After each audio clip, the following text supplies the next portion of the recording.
Welcome to Teaching Mastery Academy, the podcast that equips course creators with the tools, insights, and strategies to teach with confidence, create real impact, and become the go-to experts in their industries.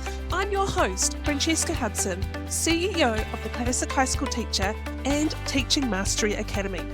If you've ever felt that your content is powerful, but you're not reaching your audience the way you want, or if you're ready to master the art of teaching and elevate your courses to new heights, you're in the right place, my friends. Each episode, we'll dive into the science of how people learn, explore innovative teaching methods, and uncover the best ways to transform your knowledge into engaging, life-changing experiences for your students. Whether you're just getting started or you've been in the game for years, I'm here to help you craft lessons that resonate, connect with your audience on a deeper level, and ultimately create the abundance and the success that you deserve.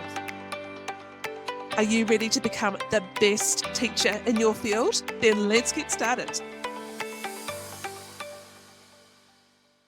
Hello, welcome. I am so excited that you are here today. We are diving into an exciting and transformative process of creating your first digital course today. Whether you're just starting out or have an idea bubbling in your mind, this episode will guide you step by step from your idea to the impact that it is going to create. If you've ever thought, I don't know where to start, or you're worried that your course won't stand out, you're in the right place, my friend.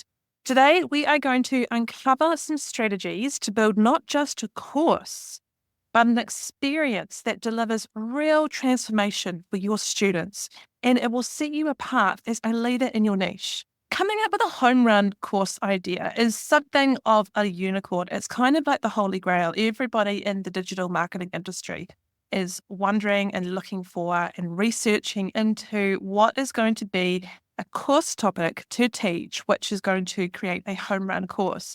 And it's not necessarily that hard or that complicated. I think we tend to overthink things to a certain extent. But in saying that, it isn't just simply pluck an idea from thin air or go on ChatGPT and type it in, and then it's going to make you a millionaire overnight. But so what we need to look at is that every great course idea starts with an idea, but not just any idea, a purposeful idea. That is the key, purposeful. And here's the thing, too many course creators dive into topics they think will sell, rather than focusing on what truly aligns with their expertise and what the audience needs. Let's flip that on its head. I've got 3 very powerful questions that you can use to be able to help you when you're coming up with your next course idea. If you are wondering whether or not the topic that you want to teach is going to be successful or you're going to have to rethink things, then these 3 questions are critical for that. So the first question is, what do I know deeply that others struggle with? So in other words, we want to work out what we can help our audience with. What is their pain point that we know inside and out? But sometimes it's not as simple as knowing that straight away. We have to ask ourselves some more questions to really drill down and start to work out what pockets of our subconscious experience can we tap into to help other people solve a pain point. It might not necessarily be that glaringly obvious at first sight. So the next question that you can help to refine that is, what problem do I love solving again and again? What am I good at? What do people around me, my friends and my family, what do they always say? Oh, you're so good at doing that. You're always so helpful when it comes to doing A, B, or C. So think about a problem that you love solving again and again. And it could be something really simple, or it could be something highly qualified and technical. It doesn't matter. This is the beauty with the digital course creation world, is that there are no boundaries when it comes to niche and expertise. You will have an audience that are needing a problem solved, no matter how small the problem is, or how technical the problem is, or how big the problem is. So think about a problem that you love solving again and again.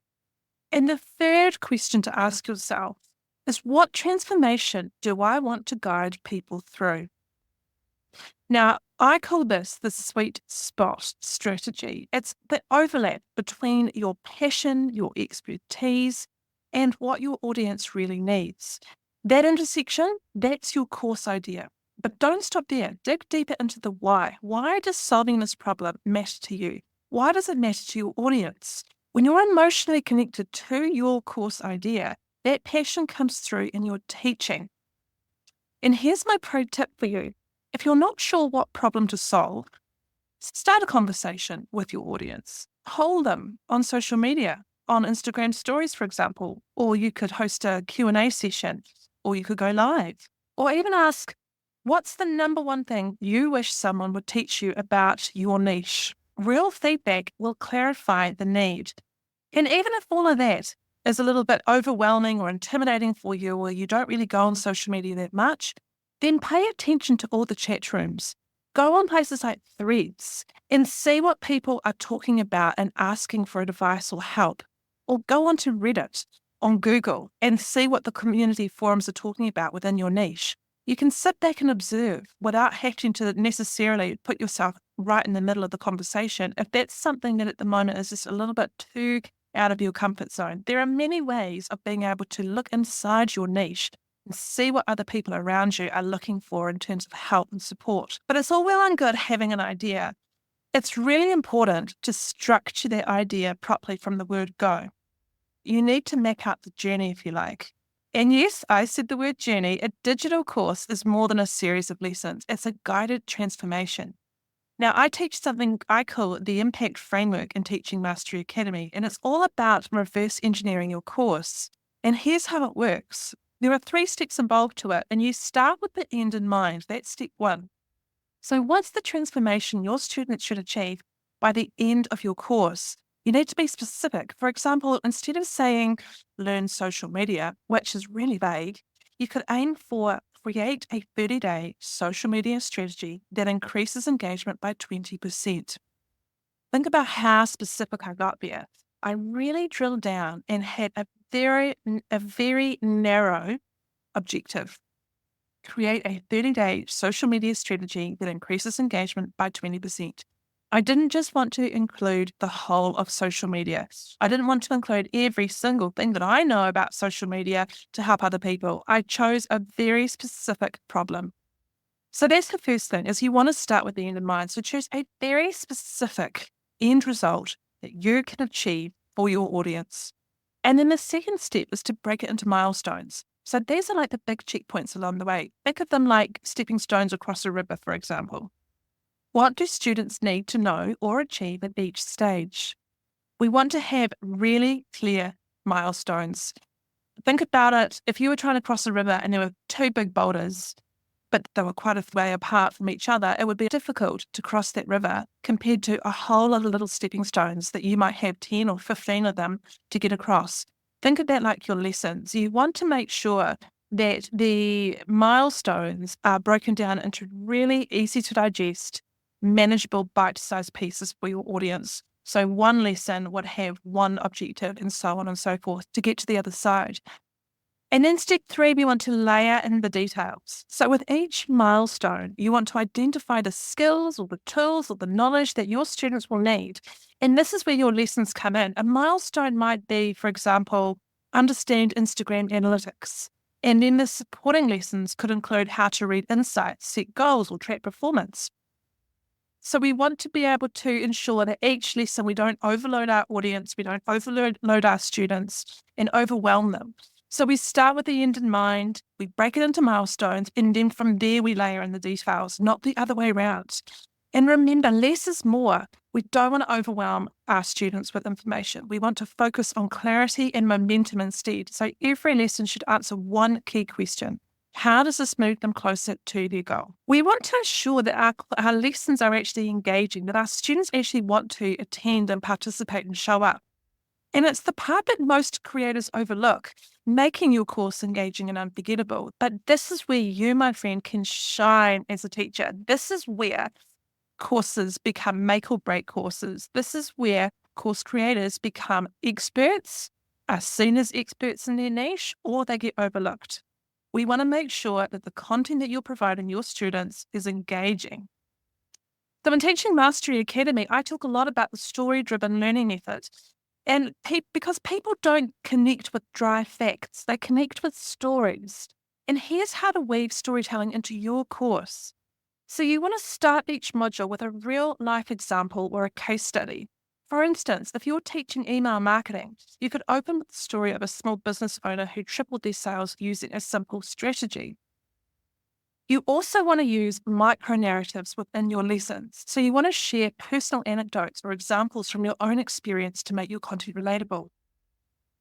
And finally, you want to end with empowerment. You want to wrap up each lesson by showing students how the knowledge or skill they just learned fits into the bigger transformation they're working towards. You really want to keep the mood and the tone of all your lessons positive. We're looking for many small micro transformations within each lesson. We really want to work on building that confidence of our students.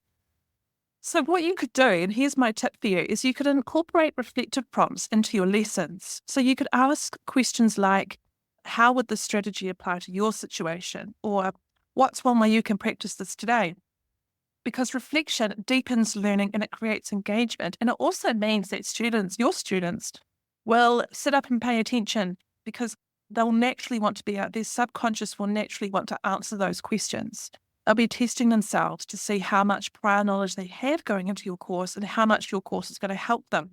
So now that we've got the engagement sorted, we need to look at the tech. And this is an area where a lot of people begin to panic a little bit because the online digital marketing world can look very overwhelming in terms of recording and editing and technology that people use for their courses and for all sorts of different types of online digital training. So I'm going to break down some for you because I know it can feel overwhelming. But here's the truth. Your course doesn't need to be fancy to be effective. It really doesn't. What matters is clarity, but not complexity. Your voice, your unique voice and your unique teaching style will shine through no matter what tech you've got or don't have. And this is also another reason that makes or breaks course creators. Some course creators have an amazingly unique insight into their niche and how they teach it. And others don't, unfortunately. And so this is where Teaching Mastery Academy comes in, because we really do teach you how to strengthen your unique voice and your unique ability to teach your niche.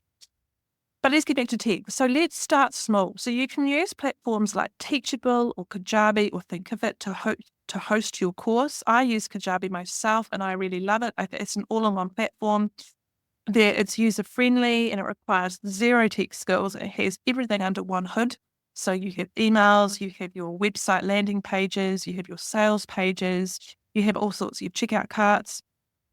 And my advice would be, rather than going to different websites to try and build your course that way, find a platform that has it all in one to start with at least. And then obviously we talk about the elephant in the room, which is video content. And video content doesn't have to be overwhelming. And I avoided the video camera for years and years. I started digital marketing, or my first digital course was back in 2013. And we didn't have the fancy, or the easy, I should say, access to tech that we do nowadays with course creation. But we did still have our phones, and I found it very intimidating to stand in front of the camera and my face in front of the camera. It takes a lot of confidence to put yourself in front of the camera. It can feel overwhelming, but the thing is, start really simple. Even if you just are in front of the camera for a couple of seconds as an opener before your webinar starts or before your lesson starts. You don't have to start with social media. If you don't want to be that public, you can do it, in your gated content. So that's when people have signed up for a lead magnet or people have signed up for your course and you can introduce yourself that way. But video content is crucial. It is important. We are a society that consumes video content over static images. And so we need to get with the game. We need to be able to play the game to a certain extent when it comes to video content. So all you need really is a smartphone, a ring light, and a quiet space. And, using tools like Loom or Zoom are great for recording lessons. I use Zoom all the time. And it's just a really super smart and super economic way of recording your content. So think about video content. Keep it at the front of your mind. It is really important. And then finally, you want to engage your students with downloadable worksheets, templates, or action guides. You want to have some software that's going to make your downloadable products look really smart and professional. And Canva is obviously the go-to place for that. It's what I use, and it's fantastic for creating polished, professional-looking resources. So if you haven't already discovered Canva, go check it out. It's really good. Now, here's my tip. You want to resist the urge to overproduce your first course. Perfectionism is the enemy of progress. You want to be focusing on delivering value, and you can always upgrade later because your first course is all about finding your unique voice, your unique teaching style, and your first course might not necessarily be your hit home run course. So if you spend all this time polishing it, making it look perfect, and then it doesn't actually succeed in the way that you had hoped it did, then you've potentially wasted quite a lot of time. So get your first course out there and test the messaging. Use it to practice, to really get into the groove, get into the rhythm of teaching online. And then from there, you'll be able to see, based on the feedback from your audience, which direction you want to take that first course in. Do you want to carry on polishing it and making it look perfect? Or maybe you need to pivot slightly and try a different angle to your niche. Because launching is all about confidence. And putting yourself out there, as I mentioned before, takes confidence. I know it. I totally get that, totally understand. So let's talk about launching. Your course is ready to go, but how do you get it into the hands of your audience? Well, the secret is creating anticipation and trust. So you first of all want to build a launch runway. You want to start talking about your course weeks before the launch. You want to share behind the scenes content, tips related to your course topic, and testimonials or success stories. Very, very, very casually drop the name of your launch product into that content. Every time you have a piece of content online, you want to be casually referencing your launch course. You also want to offer a beta launch. So invite a small group of students to enroll at a discounted rate in exchange for feedback. This not only helps you refine your course, but also gives you testimonials to use in your full launch.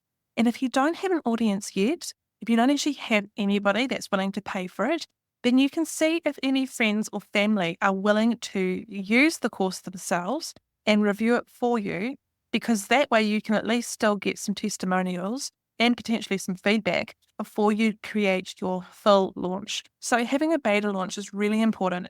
Don't look at it from a money-making point of view. Don't look at it from a success point of view. Look at it as a part of the refining and editing process for your full course. And then finally, we want to craft the irresistible offer. So you want to focus on the transformation that you're promising. Remember, people don't buy courses, they buy solutions. So you want to use the testimonials that you just gathered from your beta launch. You want clear outcomes and you want bonuses to make your offer irresistible. So don't overlook or underestimate the effect of bonuses, because bonuses are, it's like that 2-for-1 offer that people are getting. They're getting way more than what you were selling your course for. And you want people to feel like they're ripping you off. You want people to feel like they are getting way more benefit from the relationship than you are. That is the key to a successful, irresistible offer. So bonuses are a really good way to do that. And you can also look at your testimonials and have really, really, really, really clear outcomes. The solutions. Your audience are buying solutions. What's in it for them? What will it help them achieve to do? And don't get caught up in listing all the features of your product on your sales page. Don't confuse features with solutions. Features are just simply what's included in the course. You want solutions. You want to be listing the solutions, all the ways that your course will help your audience. It's a very subtle difference, but it's a trap that a lot of people fall into with their sales page copy, is that they're so busy listing features of their course, they're forgetting that that's not actually the solutions that they're promising their audience. So think about that. So there you have it, your step-by-step guide to creating a digital course that goes beyond the surface and delivers real impact. Remember, your course isn't just about sharing what you know. It's about changing lives. So start with a purposeful idea, structure it with the learner in mind, and don't be afraid to put your own unique spin on it. If this episode sparked your interest and you're ready to dive deeper, check out Teaching Mastery Academy. The waitlist is open now.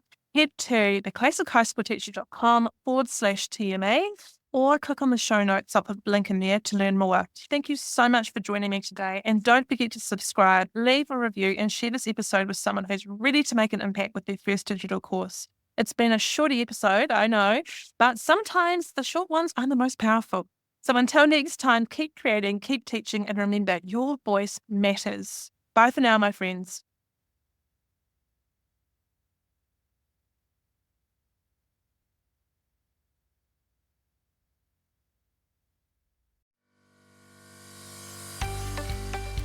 That's a wrap for today's episode of Teaching Mastery Academy. I hope you walked away with actionable insights and new ideas that will elevate your teaching and help you create courses that truly resonate with your students. If you enjoyed this episode and want to keep the momentum going, be sure to subscribe so you never miss a beat. And if you found value in today's conversation, I'd love it if you could leave a 5-star review. It helps other course creators like you discover the show and join this amazing community of educators. For more tips, resources, and exclusive content, make sure to click on the link in my show notes. I've got a ton of freebies and tools waiting for you. You can also follow me on Instagram at Teaching Mastery Academy for daily inspiration and behind-the-scenes updates. Remember, my friend, becoming a master teacher is a journey, and I'm here with you every step of the way. Until next time, keep teaching, keep creating, and keep changing lives.